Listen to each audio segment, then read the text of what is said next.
Esta es la entrevista de Fausto Yepes, hoy con... Está con nosotros el general Patricio Carrillo, ministro del Interior, para saber cuál será la estrategia para combatir la inseguridad y violencia que aqueja a nuestro país. Recientemente posesionado, general Carrillo, muy buenas tardes. Fausto Yepes le saluda desde los estudios de FM Mundo. Bienvenido. Buenas noches, Fausto. Un saludo a todas las personas que nos escuchan en esta noche. Gracias, general. Bueno, básicamente lo que creo que está en la expectativa de los ciudadanos en general en el país es cuál será la estrategia de aquí en más para poder combatir la inseguridad que aqueja todavía a la ciudadanía. Hay algunos eventos que han ocurrido incluso en las últimas horas y que mantienen pues preocupados a los ciudadanos. Mire, Fausto, yo he aceptado la generosa invitación que me ha formulado el presidente de la República, Guillermo Lasso, para ser parte de su equipo y trabajar específicamente en algo en lo cual me he formado durante toda mi vida profesional. 37 años en la Policía Nacional me permiten tener una visión respecto de la seguridad y de lo que la principal demanda que están teniendo ahora los ciudadanos en diferentes territorios. Lo que nosotros hemos planteado desde el inicio es revisar efectivamente las políticas y generar una política integral que permita que todas las instituciones del Estado puedan coordinar y puedan trabajar de manera articulada, desde la prevención hasta la respuesta. Eso es una transformación porque, como ustedes conocen, el Consejo de Seguridad Pública del Estado se conforma únicamente con una visión desde defensa, de seguridad interna y de gestión de riesgos, pero han quedado por lado unos sistemas que son fundamentales en términos de seguridad, especialmente el sistema de justicia, el sistema de rehabilitación social, y además involucrar de una manera mucho más activa la participación de los gobiernos autónomos desconcentrados que tienen un rol fundamental en la prevención, así como articular al resto de organizaciones sociales, actores políticos, cámaras de la producción, sistemas financieros, es decir, la sociedad civil, la empresa de vigilancia privada, elaborar una política que nos permita a todos impactar y reducir esta tendencia creciente de violencia y de delincuencia que estamos viviendo en el Ecuador.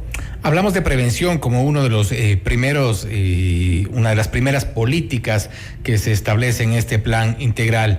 ¿Cómo prevenir? No necesariamente. Nosotros tenemos que plantearnos los tiempos y el tiempo en el corto plazo tenemos que elevar el estándar de desempeño de las instituciones, de la Policía Nacional, de los agentes de control de tránsito, porque en las ciudades circula mucho vehículo sin placa. Hay que romper con esos anonimatos, porque a partir de esos anonimatos y utilizando los medios que utilizan los delincuentes como los vehículos sin placas es donde aprovechan. Entonces nosotros tenemos que controlar todo medio que hoy está utilizado para la violencia, sea vehículo, motocicleta, armas, comunicaciones. Tenemos que determinar el motivo, tenemos que empezar a estudiar fenomenológicamente qué es lo que está atrás, un poco las causas, y ahí enfocarnos en la prevención. Pero esa prevención tiene un impacto en el largo plazo. Nosotros en el corto plazo tenemos que dar resultados y crear unos equipos mucho más cohesionados conjuntamente con otras instituciones del Estado para reducir la impunidad ante los delitos graves, especialmente de sicariato que están viviendo en determinados territorios de la costa ecuatoriana. Ahora sí, importante sin duda la propuesta, por ejemplo, de vigilar y controlar la circulación de vehículos sin placas, en algunos casos las motocicletas. Hemos visto cualquier cantidad de videos que circulan por redes sociales de cámaras, de algunas del ECU 911, otras de cámaras particulares, donde se registran los asaltos. En su mayoría son en motocicletas, 2 personas que están en motocicletas sin placas, pero normalmente, y si me pregunta hoy, he visto en Quito algunas circulares o es una constante.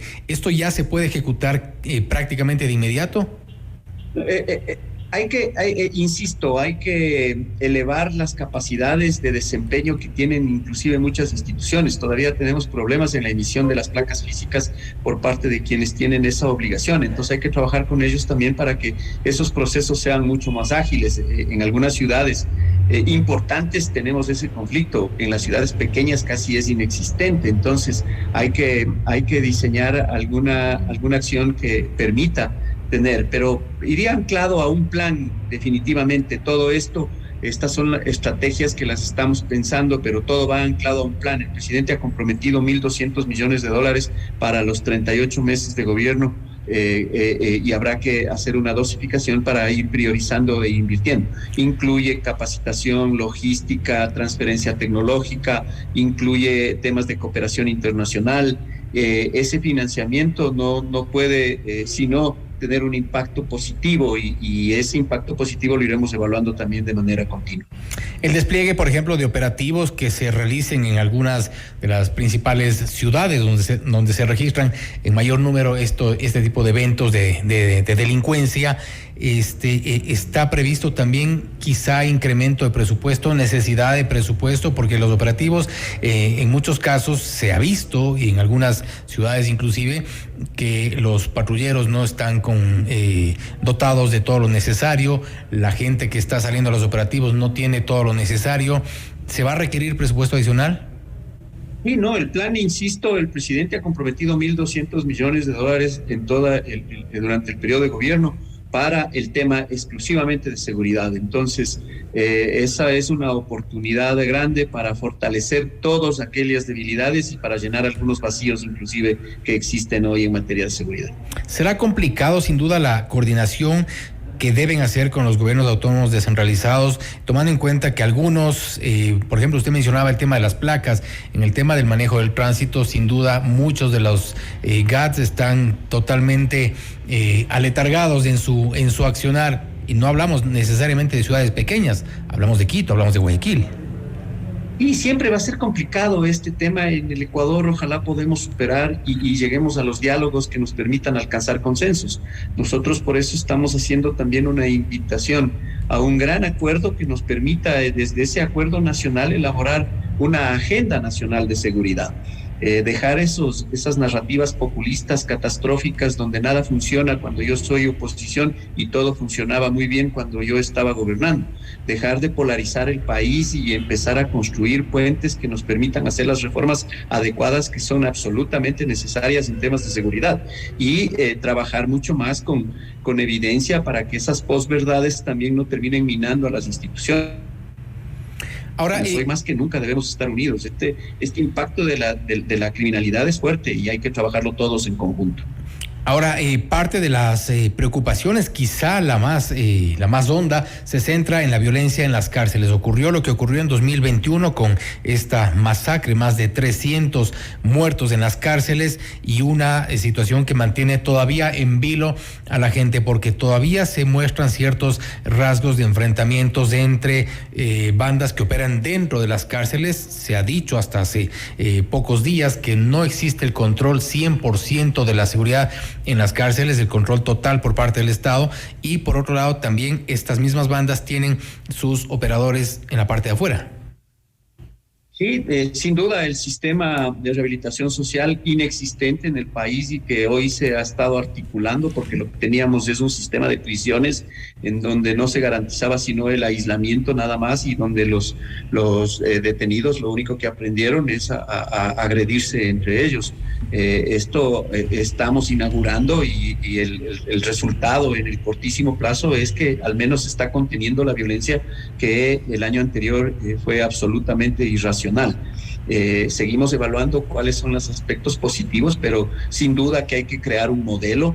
Ese modelo penitenciario tiene que hacer dos distinciones básicas para que los municipios, las alcaldías, asuman la responsabilidad con sus contraventores, para que no estén luego conjuntamente con detenidos ya con sentencia por delitos graves, y de esta manera también un poco romper el hacinamiento.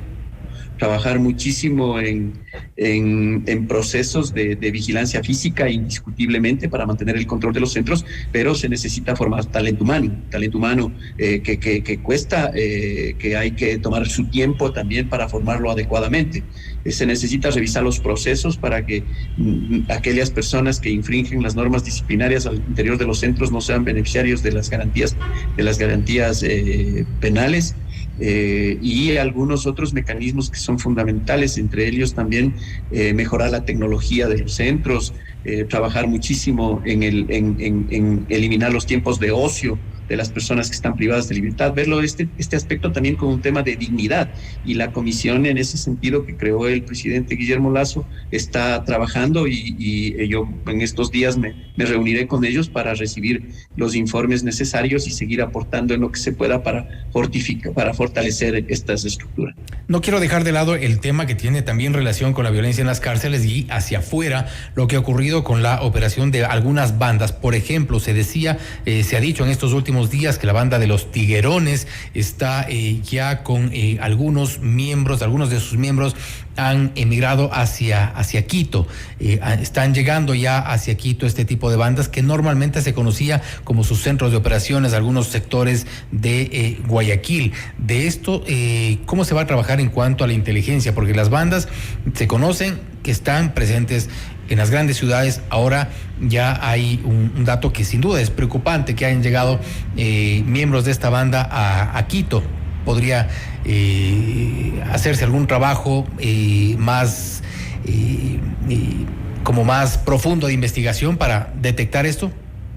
Y la principal amenaza que tenemos nosotros es la presencia del crimen organizado.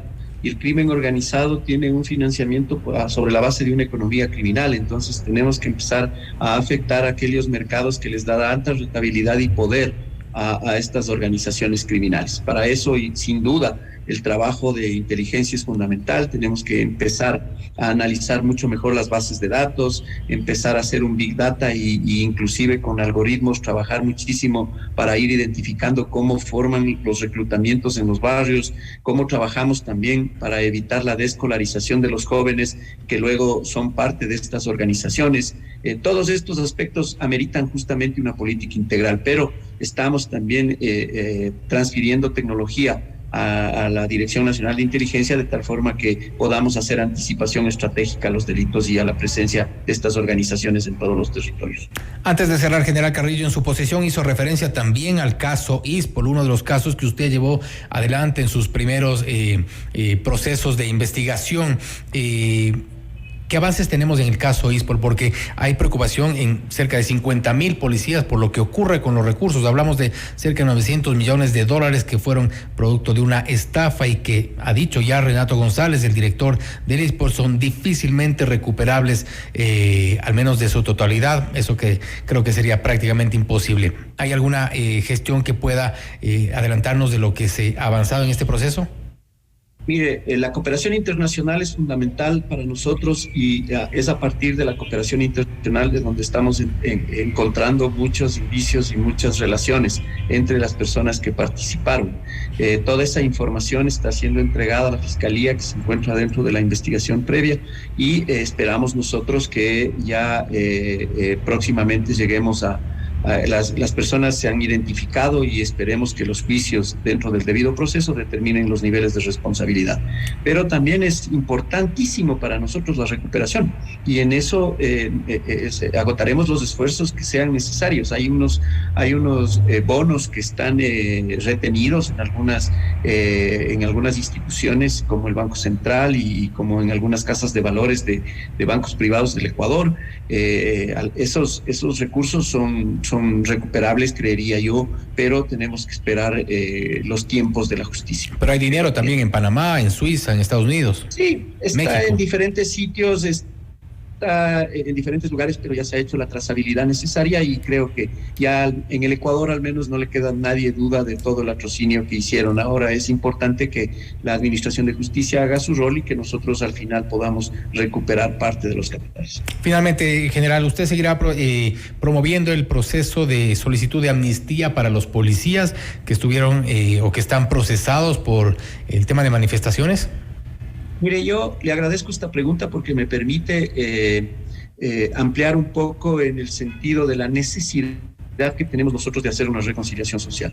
Se ha hecho una amnistía para personas cuando en realidad si nosotros estamos buscando una sociedad con una cultura de paz en donde olvidemos odios y en donde miremos que estos hechos, si son calificados políticos para unos, entonces que sean calificados para otros. Lo importante es que exista amnistía para los hechos de octubre.